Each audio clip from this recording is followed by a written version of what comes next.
안녕하세요. 밤라디오 민준에 오신 것을 환영합니다. 결혼 8개월째 맞벌이를 하고 있으며 혼인신고는 하지 않았고 자녀도 없습니다. 우리 부부에게도 다른 부부들처럼 여러 문제가 있지만 가장 중요한 문제를 말씀드리겠습니다. 남편에게는 희귀병이 있습니다. 척추가 서서히 굳어가는 병으로 유전적 요인이 있지만 발병 확률은 낮습니다. 현재 완치약은 없고 약물과 운동으로 진행을 늦출 수 있습니다. 평생 약물과 운동이 필요합니다. 남편의 병을 알게 된 것은 결혼식 전날이었습니다. 신혼집을 청소하던 중 전화통화를 들었고 그날 얼마나 울었는지 모릅니다. 결혼하기 싫다고 대성통곡하는 저에게 엄마는 이미 선택했으니 책임은 내 몫이라고 말씀하셨습니다.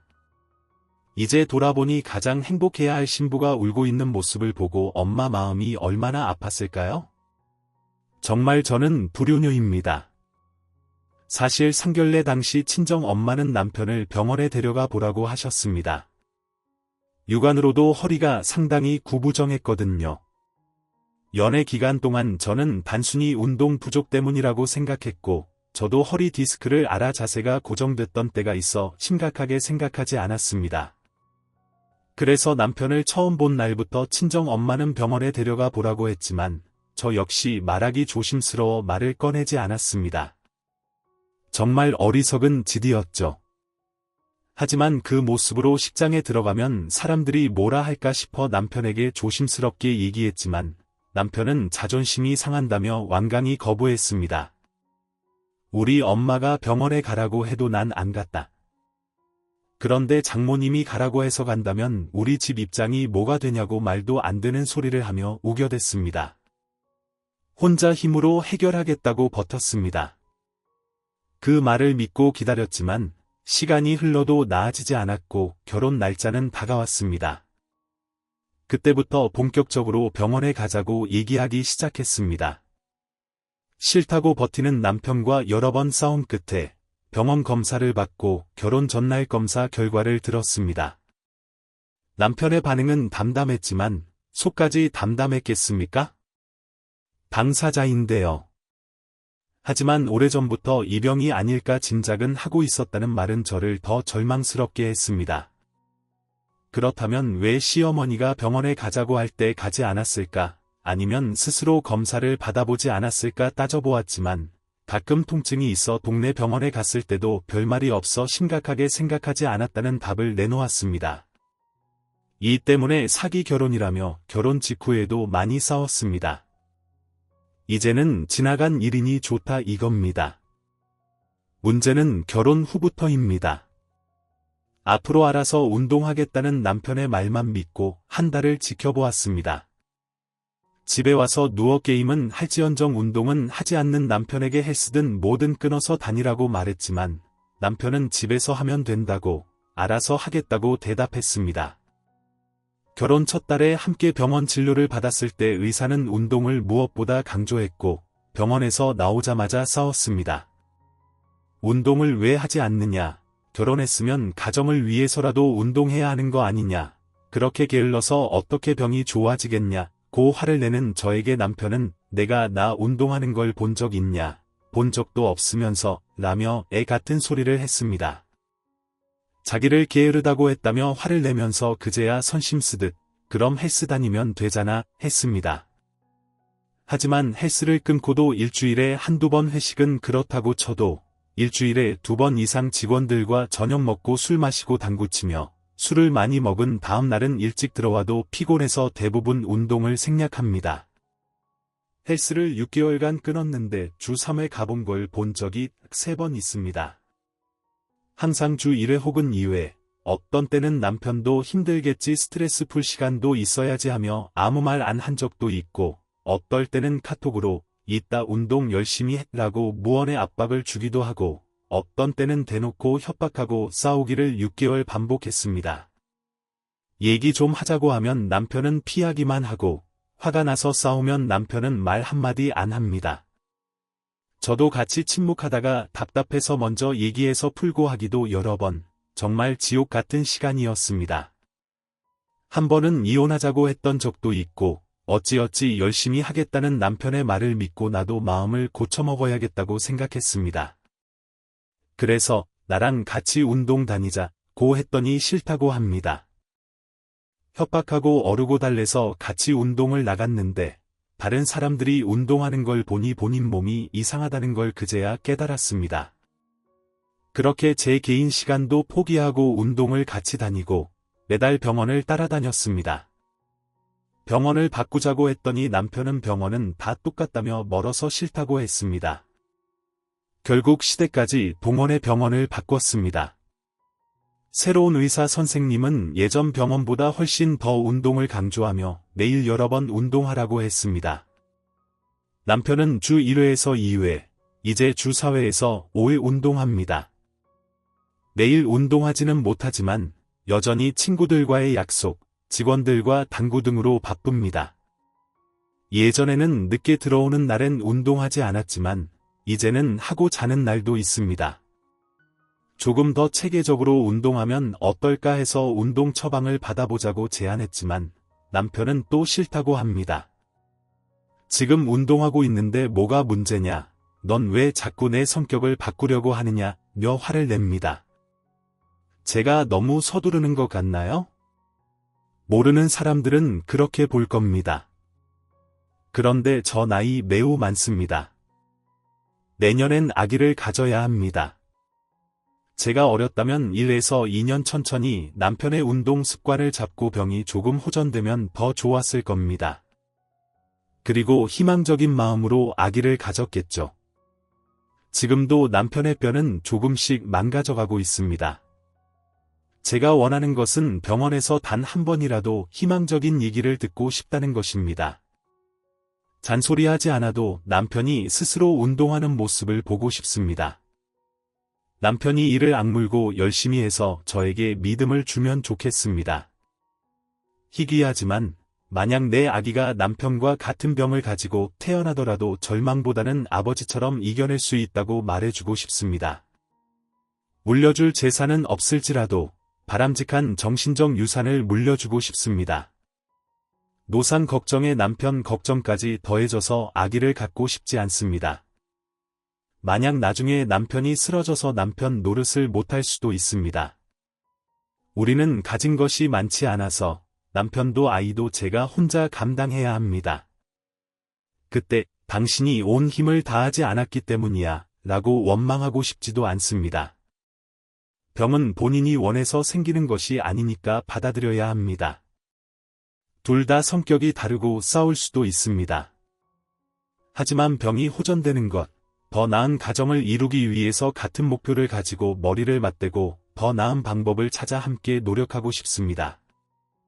이젠 제가 싫네요.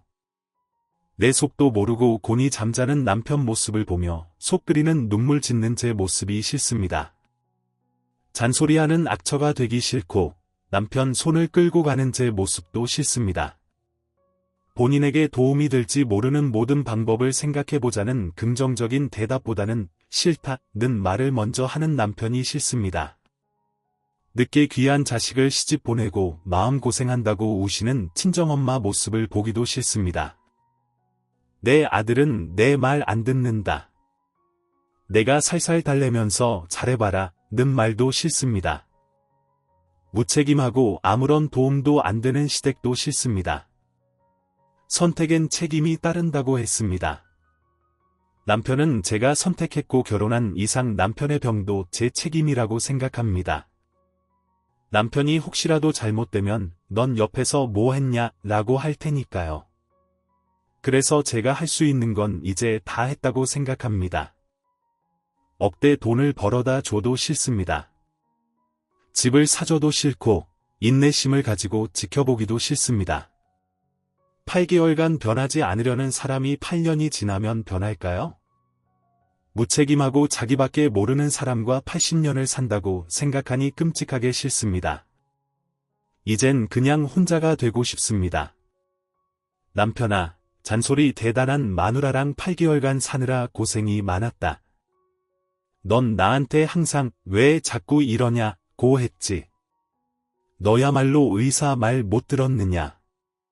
의사가 밥 먹듯이 운동해라. 정말 열심히 해야 한다. 고 하는 말을 너한텐 안 들리든지 넌 항상 좋은 말만 듣고 싶어 하지. 너 같은 남편이랑 살아봐라.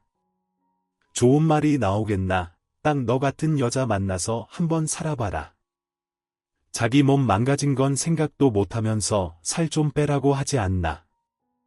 내가 그런 말 할 자격이나 되냐?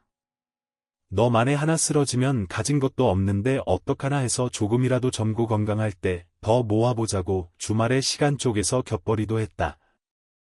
내가 쉬는 날 없을 때 힘들다고 하면 넌 하기 싫으면 하지 말라고 했지. 네가 간만에 집안일 하루 했다고 나한테 집안일 안 하느냐고 뭐라고 했지. 상식적으로 생각해봐. 네가 밥한 횟수가 많냐? 내가 밥한 횟수가 많냐? 그것만 봐도 알지 않아.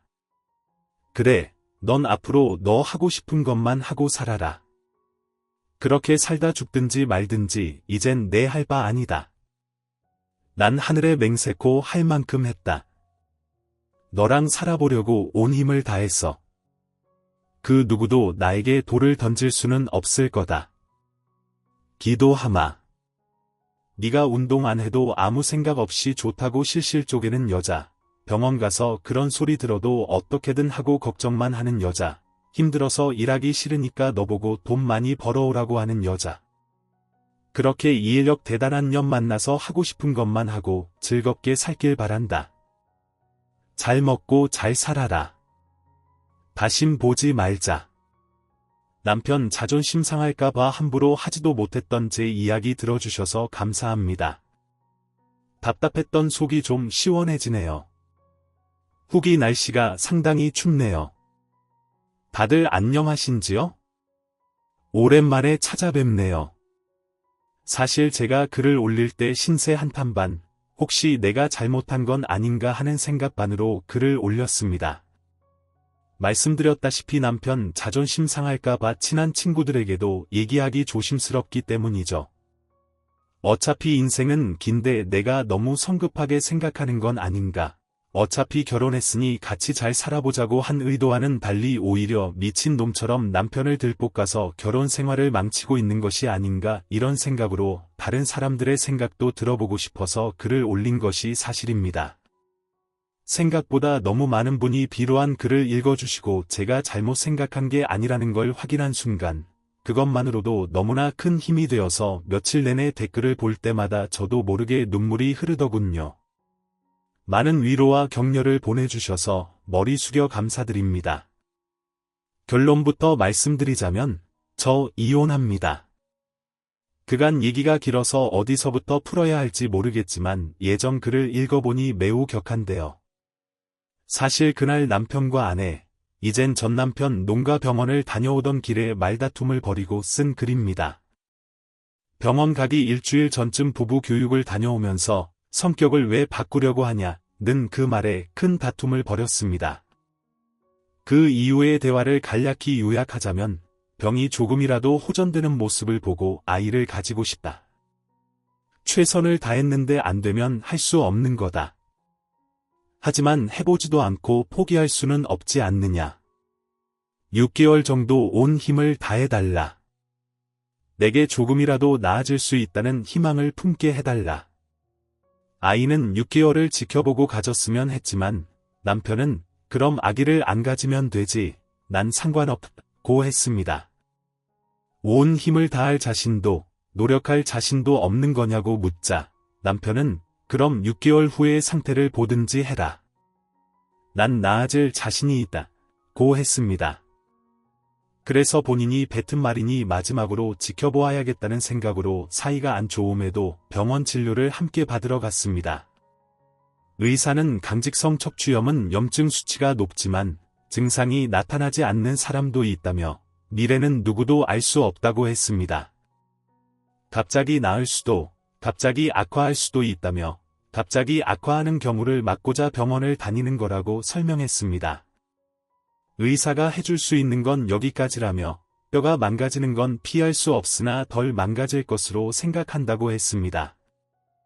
그러나 염증 수치가 높으니 주 2회 운동으로는 부족하고 밥 먹듯이 운동하라고 했습니다. 운동으로 염증 수치를 낮출 수 있다고 하며 저는 출산에 대해 물어보았고 의사는 임신 계획 전에 말하면 처방약을 바꾸어 줄 수 있다고 했습니다. 현재 남편은 스테로이드계 약물을 복용 중입니다. 병원 밖으로 나와 약국으로 걸어가면서 이에 관한 이야기를 주고받다가 제가 갑자기 나아질 수도 있지만 갑자기 악화될 수도 있다고 하지 않았냐. 아이가 생겼을 때 이런 일이 생기면 안 된다고 말하자 남편은 넌 이해력이 딸리냐, 의사 말 뭐 들었어? 라고 했습니다. 그 순간 머리가 멍해지면서 뭔가 필름 같은 게 끊기는 듯한 느낌이 들었습니다. 여기까지구나. 이놈은 의사 말이라도 자기가 듣고 싶은 것만 듣는구나. 운동 열심히 하면 염증 수치가 낮아질 수 있다는 말은 듣지도 않고 출산에는 별 문제가 없다는 얘기만 들었구나. 출산이야 지놈은 약 바꿔놓고 내가 아이를 가지고 나오면 되는 문제지만 출산 이후에 생길 수 있는 문제는 전혀 생각하지 않는구나. 그래서 그날 처음으로 길거리에서 고함을 질렀습니다. 병 있는 남편 데리고 사는 것도 짜증나는데 내가 너한테 이런 소리까지 들으며 살아야 하냐? 전세 보증금에 들어간 친정돈 너희 엄마한테 받아와. 끝내자. 그리고 집에 돌아와서 쓴 글입니다. 하긴 제가 결혼 초에 이렇게 살다 드러눕기라도 하면 어떡하냐. 아이랑 나는 어떻게 하는 건데라고 했을 때 남편은 그렇게 되면 그때 생각해보지 뭐 라는 무책임한 말을 던졌습니다. 집에 와서 친정 엄마에게 이제 참을 만큼 참았으니 이혼하겠다고 알렸습니다. 엄마는 그만큼 노력했으면 됐다. 그렇게까지 힘들면 애 없을 때 이혼해라 했습니다.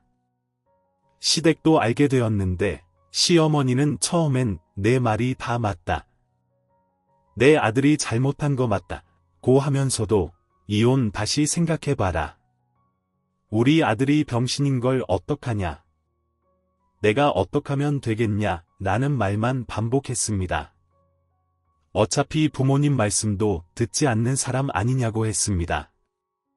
시댁에서 해줄 수 있는 게 뭐가 있겠냐. 그런 사람 데리고 여기까지 오는 것 자체가 너무 힘들었다. 남편에게 물어본 적이 있다. 내가 운동하게 하고 병원 바꾸게 했던 것 이게 다 결과적으로 잘못된 판단이라 생각하느냐? 아니 그렇지 않다고 했다. 그런데도 모든 제안에 그냥 싫다. 한번 해볼 생각도 않고 싫다고만 한다. 이제까지는 내 업보라고 생각하고 달래기도 하고 협박하기도 하면서 여기까지 왔지만 이젠 너무 지쳤다. 그냥 혼자 있고 싶다. 나는 할 수 있는 온 힘을 다했다. 이제 내가 해줄 수 있는 건 없다고 말했습니다. 그리고 본격적으로 이혼 문제를 생각해보니 그냥 전세보증금에 보탠 친정도 결혼 후 같이 모은 돈 중 제 몫인 500만 원 혼수 만들고 나가자니 저는 이제는 필요 없어진 혼수 다 팔아도 500만 원도 안 나올 텐데 남편 놈은 오히려 500만 원 벌어 나가는 꼴이 되는 겁니다. 그건 아무리 생각해도 아닌 것 같은데 아는 것도 없고 뭘 어떻게 해야 하는지 아무것도 몰라서 무작정 법률사무소 여러 군데를 다녔습니다. 결혼 생활에 지장을 줄 중대한 질병에 해당되며 남편의 비협조적인 태도와 대화 거부를 고려하면 법정에 가면 1,000만 원까지 위자료가 나오겠지만 소송하면 마음고생까지 하게 되니 그냥 합의보는 것이 낫다. 이 경우 예단 예물 정도는 책임이 있음 배우자에게 청구할 수 있다고 하여 남편 놈에게 이야기를 하였습니다. 이때만 해도 죄책감과 미안함이 그래도 제게 남아있어 예단 예물, 위자료 따위는 남편 놈에게 말을 꺼냈지만 주면 고맙고 아니면 할 수 없다는 생각을 했습니다. 남편 놈도 한번 생각해보겠다 하며 나름 매너 있게 진행하던 도중 결정적인 사건이 터졌습니다.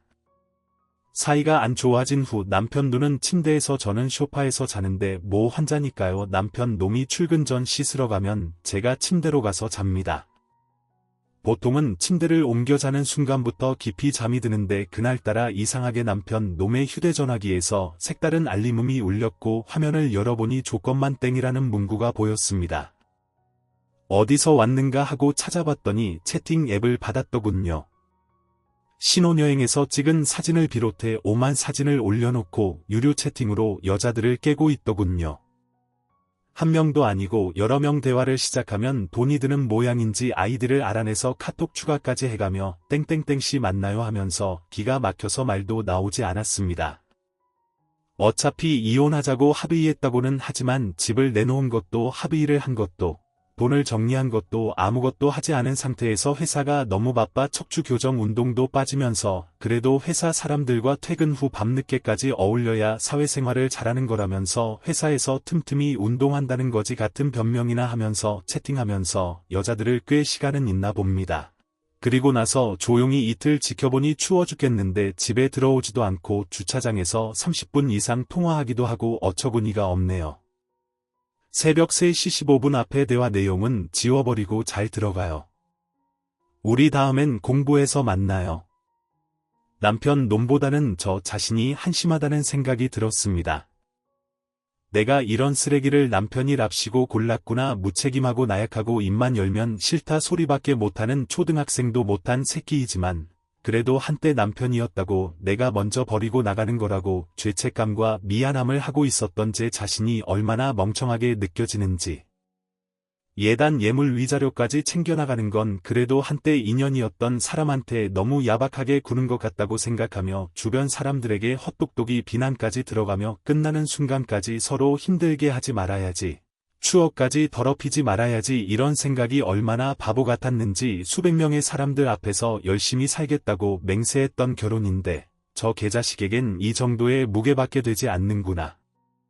연인 사이라도 완전히 끝내기 전에 갈아타는 건 예의에 어긋나는 짓일 텐데 사랑까지 거짓으로 만들어버리는 짓일 텐데 비록 끝은 이렇게 되었지만 한때 많이 사랑해서 결혼했던 건 사실인데 이렇게 해서 그 추억까지 쓰레기통에 처박게 만드는구나.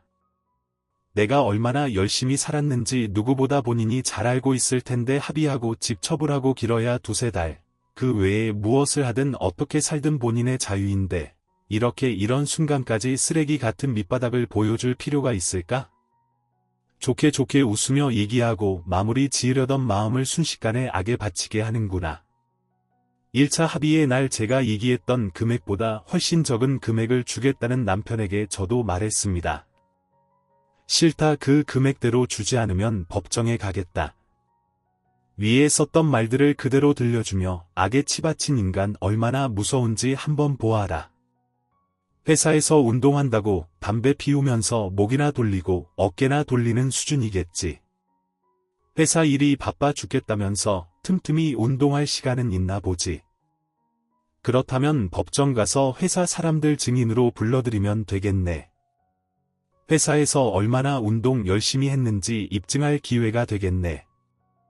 회사 사람들한테 일 안 하고 운동 열심히 했다고 증명하라고 해.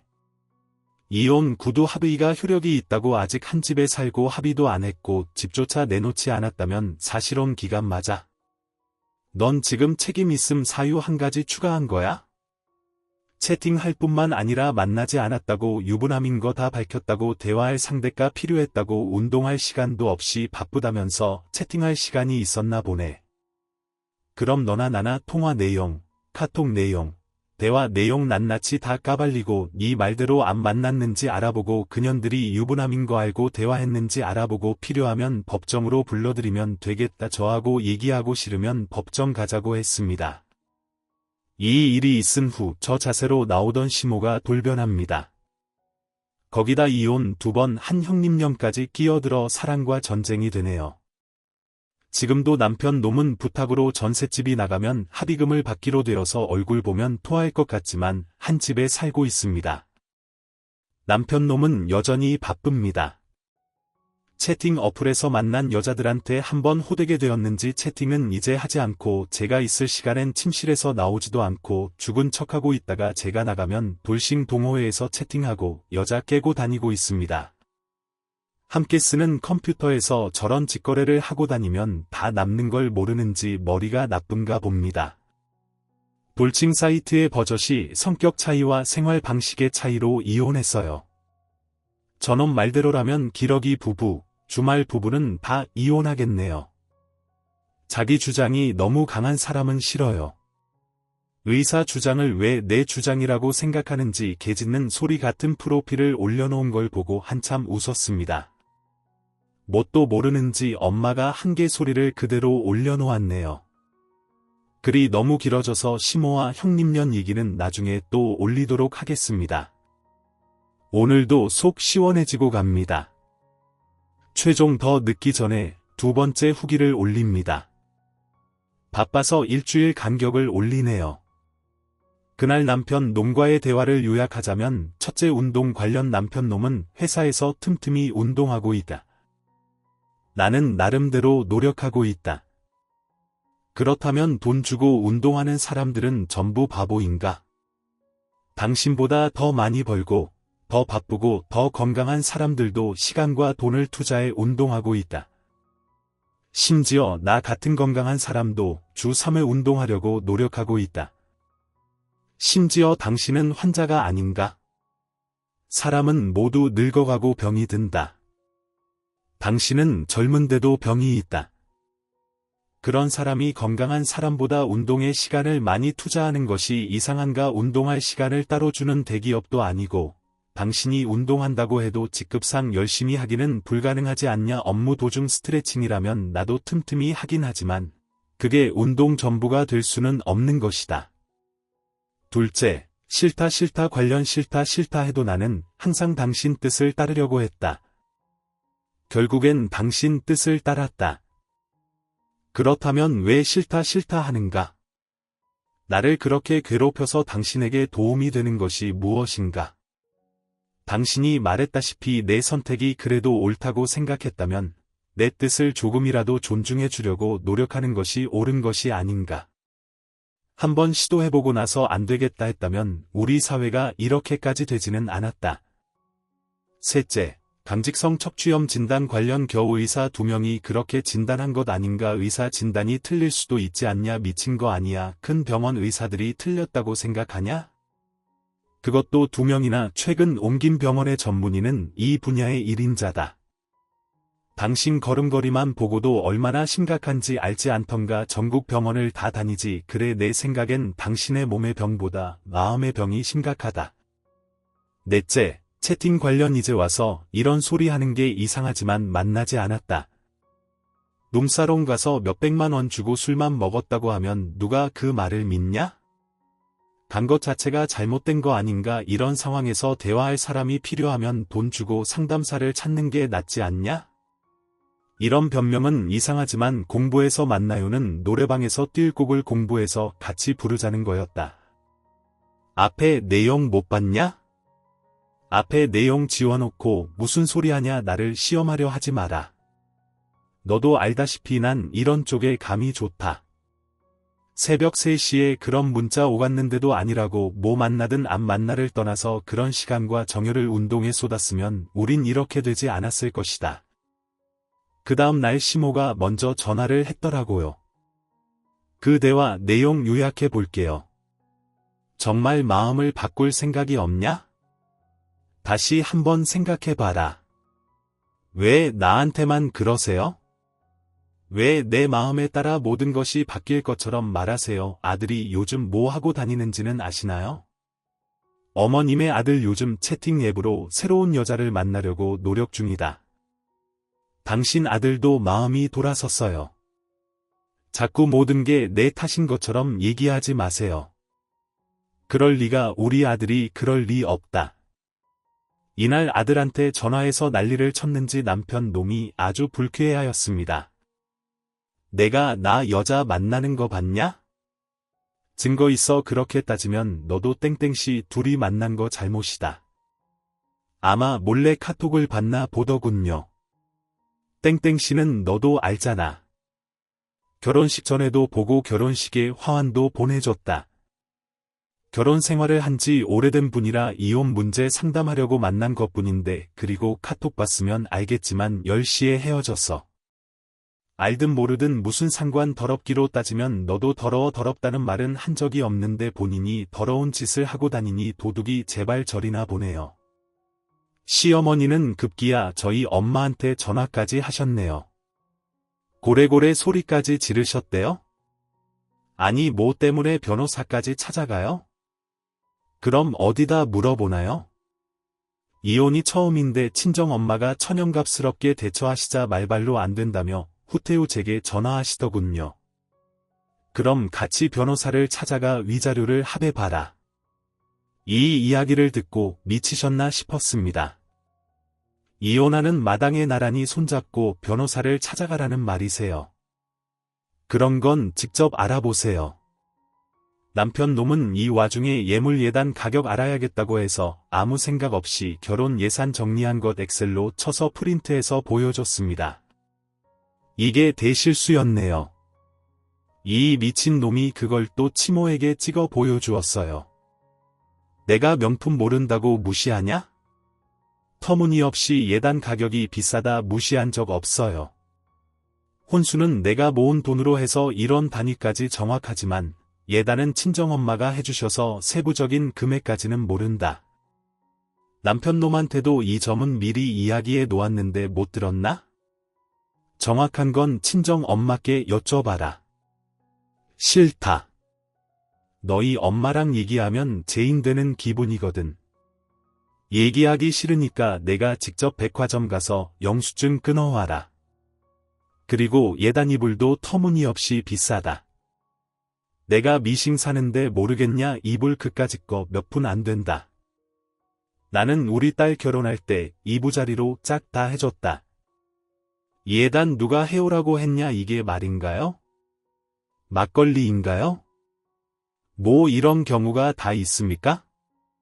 예전에 보낸 시어머니한테 가방과 시아버지 지갑은 엄마가 외국 가는 친구분한테 부탁해서 사다 주시.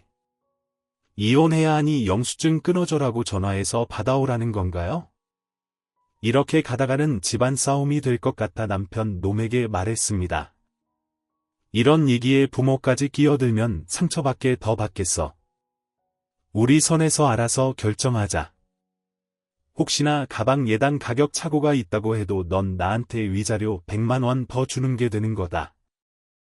100만 원 때문에 집안 싸움 나서 되겠어.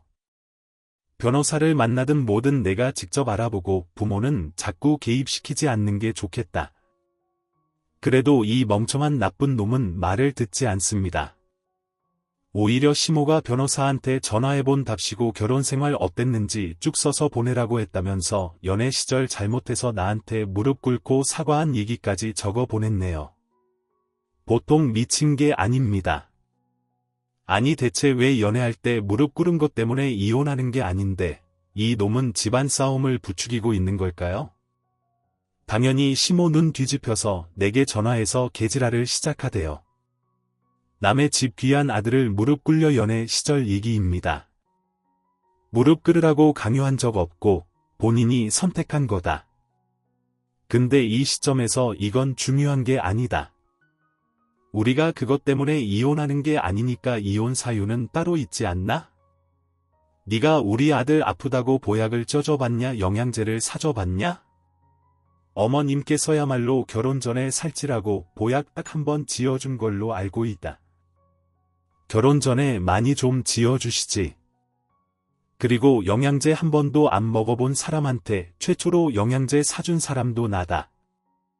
그리고 집에 지금 영양제 많다. 우리 아들이 뭘 잘못했냐? 돈을 안 벌어왔나? 집안 일을 안 했냐? 난 돈 안 벌어왔어요. 나는 집안일 안 했어. 집안일로 따지자면 남편 놈보다 내가 더 많이 했다. 아들이니까 안 보고도 알지 않냐? 자꾸 채팅 얘기한다고 하던데 뭐 어떠냐? 이혼 결정하자고 하고 나서 한 건데 반대로 내가 그랬다면 어머님은 무슨 생각하실 건가? 저거 가정교육 잘못 받은 스남자 밝히는 수건 같은 액수라고 생각하실 거 아닌가? 나라고 그런 거 할 줄 모르겠는가? 그런 유혹이 왜 없었겠는가? 난 우리 부모 얼굴에 마지막까지 똥칠하고 싶지 않다. 왜 남의 휴대폰을 마음대로 보냐? 지난번에 보니 어머님도 아버님 휴대폰 보시던데 어머님은 왜 보셨냐? 부부 사이에 휴대폰을 보고 쓰고 할 수도 있지 않냐? 그리고 할 거면 안 걸리게 해야지 걸리게끔 한 게 어리석은 거다. 그런데 지금 책임 있음 사유를 한 가지 더 추가한 아들을 혼내야지. 왜 나한테 뭐라고 하냐?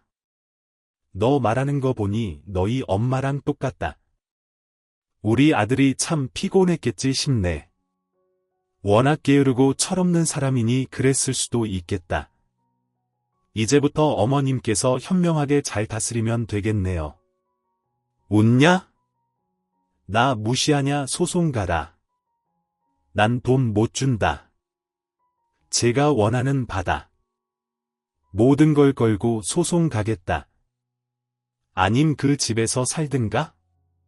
네, 나이 먹은 게 나이 어린 놈 데리고 자라는 짓이다. 어머님 연세는 대체 어디로 드셨습니까? 아무리 팔은 안으로 굽는다지만 나 참 기가 막힙니다. 저건 누가 봐도 당신 아들이 잘못한 일인데 사생활 침해했다고 운운하는 건 또 뭔지 막장 집안이라고 광고하고 싶으신 건지 이럴수록 당신 집안만 우스워지는 거 모르시나요? 무엇보다 가장 멍청한 건 남편 놈입니다. 이런 상황이 할 수 있는 일은 가족들까지 상처받지 않도록 현명하게 합의를 이끌어내는 일 아닙니까? 왜 필요도 없는 말까지 해서 일을 더 커지게 하는 걸까요? 알아볼 거면 본인이 직접 알아보던가 왜 엄마 손을 빌리는 걸까요? 저는 이런 상황이 싫어서 친정 엄마께 남편 놈 쪽에 하고 싶은 말 있으면 저한테 하시도록 정모하면 시어머니께 하되 너무 감정적인 폭언은 하지 않도록 부탁을 했습니다. 결혼도 이혼도 제가 선택했으니 제가 알아서 해야 하는 거로 생각했으니까요. 아무튼 시모가 울분을 터뜨렸는지 이제는 형님년이 전화를 계속합니다. 받지 않으니 형님이 카톡이 폭발하네요. 전화 좀 주세요. 책임은 서로에게 있는 것인데 좋은 방향으로 정리해요. 동생 아픈 것도 속상한데 부모님께서 너무 힘들어 하시네요. 형님은 이 일의 당사자가 아니십니다. 제가 형님과 의논할 일은 없을 겁니다. 제가 왜 아니에요?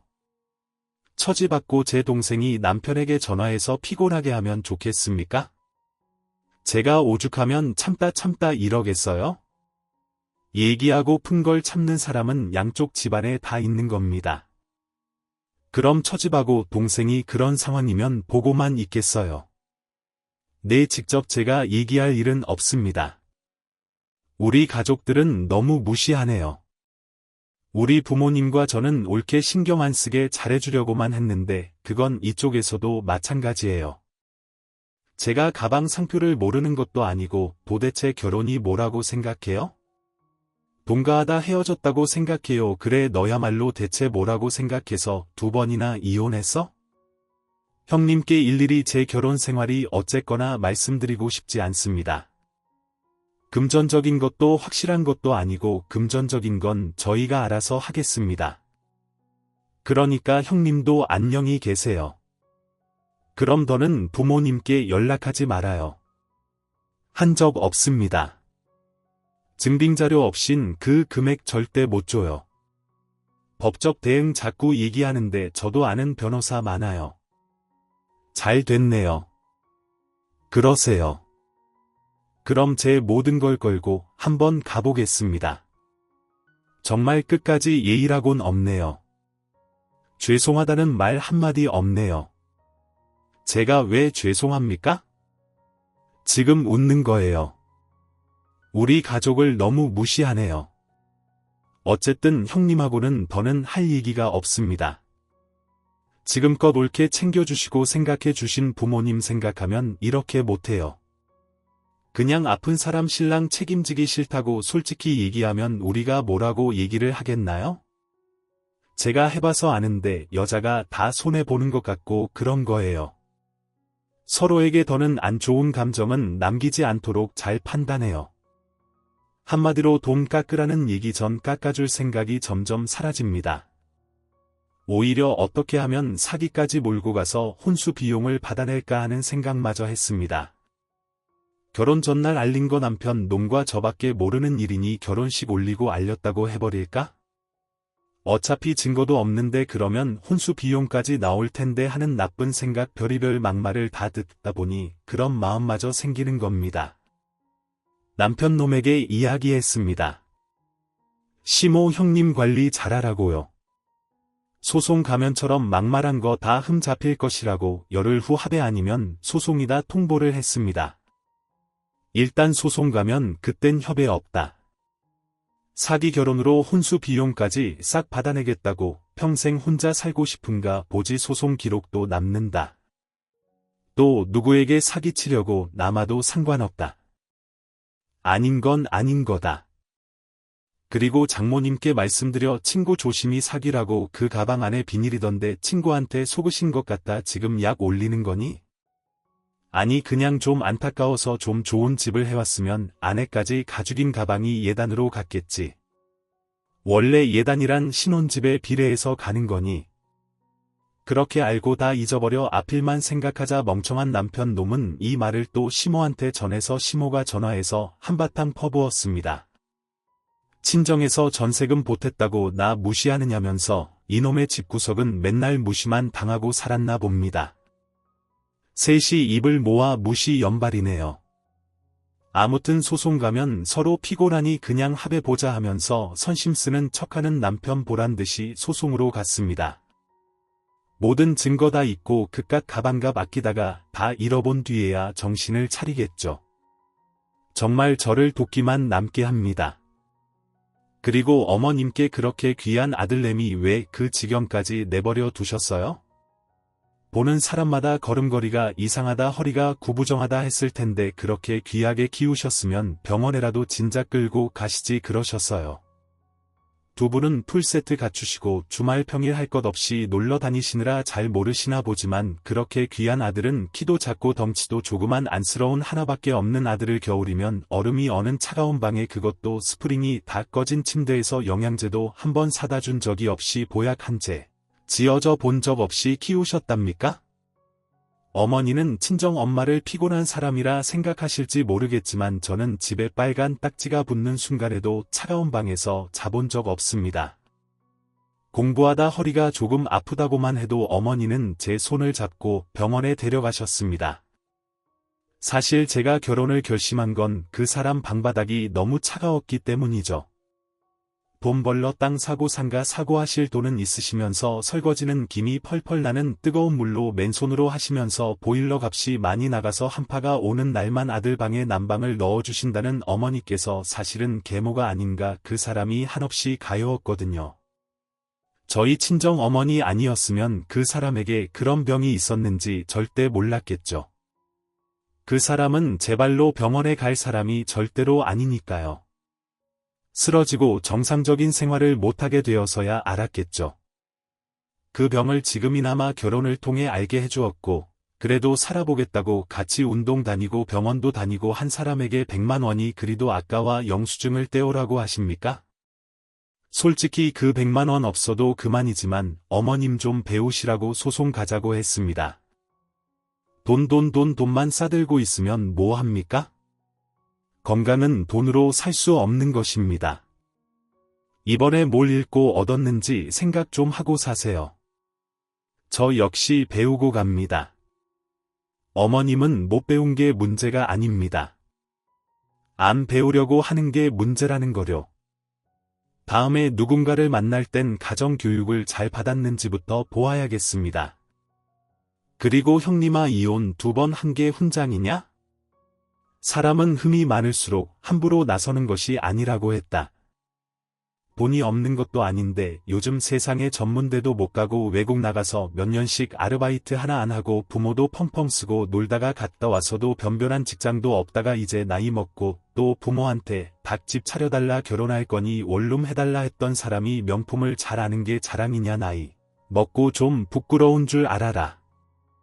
못 배운 티 작작 좀 내 차라리 아픈 신랑 책임지기 싫다고 솔직히 말하라고 예의도 양심도 없다고. 그럼 너도 변변한 직업도 없이 열받으면 가출하고 물건 두드려 부시는 신랑 놈 끝까지 책임지지 왜 또 이혼을 했어? 네 신랑이 해온 것 없이 몸뚱이만 왔고 집이며 뭐며 다 네 친정 돈으로 했으니 그놈은 맨몸으로 쫓겨나야 맞는 거지. 내가 그랬다고 해서 나도 그래야 하는 거냐 난 빠짐없이 내가 벌어 다 해갔는데 아니면 그 돈이 내 입이 아니라 내 입으로 들어가서 억울하냐? 혹시 나이 먹고 나니까 부모 등쳐먹고 살았던 게 부끄러워졌어. 그래서 이제야 정신 차린 거야. 내 보기엔 넌 아직 멀었다. 네가 그래도 여자라면 이 상황에 내 편을 들어주지 못하더라도 예의와 양심은 정리하기도 전에 기집질하고 다니는 내 동생 놈에게 운운해야 하는 게 맞는 거지. 나 참 내 남편의 누나라고 그래도 널 상대한 거지. 모르는 사이였으면 너 쓰레기 취급하고 상종도 안 했을 거다. 마지막으로 남편 놈아 부모님 마음 아프니까 합의금 먼저 달라는 말 못하겠다고 언제부터 그렇게 효자였어? 그놈의 효도는 왜 이혼하는 마당에 하는데 그렇게 효자였으면 결혼 전에 돈 좀 모아서 전세금에 좀 보태지 그랬어. 아버지가 손톱 미치기 새까매져 씻어도 빠지지 않을 만큼 일하는 거 알면서 하나부터 열까지 다 부모한테 손 벌리더니 넌 알고 있느냐 넌 네가 그렇게 경멸하는 너희 누나랑 다를 바가 없어 부모한테 기대기만 하고 책임은 지기 싫어하지 신혼집은 자기 마음대로 구해놓고 혼수는 같이 골라야 한다고 우기고 생각 없는 너희 엄마는 돈 아낀다고 자기 아들 다이아몬드까지 묻지도 않고 사버리고 내가 원하는 결혼식 좀 여쭤봐 달라고 부탁을 해도 안 될 거라고 잘라 거절하고 장모님 앞에서 열심히 운동하겠습니다. 걱정하지 마세요. 안심시켜주기는커녕 몇 번을 말해도 안부 전화 한 번 제대로 한 적이 없지. 오히려 기분이 안 좋으면 장모 전화도 일부러 안 받고 우리 친척들 앞에서 친해지기 싫다는 듯 일부러 입 쳐닫고 얘기하지도 않아서 내 얼굴을 뜨겁게 만들던 너. 내가 안 내키면 우리 집안 행사도 불참. 내가 좋아하는 취미생활 좀 같이 다니자고 해도 싫다. 결국 내가 너의 취미생활까지 맞춰야 했지. 길 가다 강도를 만날 뻔했다고 해도 밤에 전화해준 건 단 하루 좀 싸웠다고. 아내가 열이 펄펄 끓는데 쟤 혼자 밥 처해 먹고 먹어보라는 소리 한 번 안 하고 그때 생각하면 내가 왜 너 같은 놈 술 먹은 다음날 바쁜 와중에 북어국 끓여주고 나 영양제 먹을 때 같이 챙겨주고 했나 모르겠다. 나는 매일은 못해도 아침에 일어나서 그래도 너 먹을 거 챙겨주고 배웅해 주었는데 내가 서운해서 토요일 정도는 나 출근할 때 배웅해 달라는 말에 넌 나에게 생색낼 거면 그런 거 하지 말라고 했지. 병원에 따라갈 때마다 내가 가는 게 부담스러워 싫다고 했지. 이런 모든 일은 결국 내가 나서서 다 감싸주고 해명해야 할지 생각해보니 넌 참 무능력한 남자구나 싶다. 가는 순간까지 사랑 같지도 않은 너희 가족한테 뭐한 소리 다 듣게 하고 너 하고 싶은 대로만 하면서 입만 살았구나. 어떻게 단 한 번도 나를 감싸주질 않는구나. 마지막이라도 편안하게 해주질 않는구나. 빨리 깨닫길 바란다. 넌 좋은 말로 타이를 땐 결코 열심히 운동하지 않았다는 걸 화를 내고 울고불고 해야 그나마 열심히 했지. 넌 네 생각만큼 자율적인 인간이 못돼 어딘가엔 있겠지. 가정에 대한 책임감보다 본인의 자유가 먼저인 그런 여자 채팅에서 너랑 꼭 닮은 영 꼭 만나서 행복하게 살길 빈다. 그리고 이제부터 구질구질한 소송을 통해 모든 걸 다 반납하길 바래 위자료 준비하고 있어라. 여러분들 덕분에 저 정말 정신 차리고 제대로 모든 걸 받아내려고 합니다. 긴 글 읽어주셔서 감사합니다.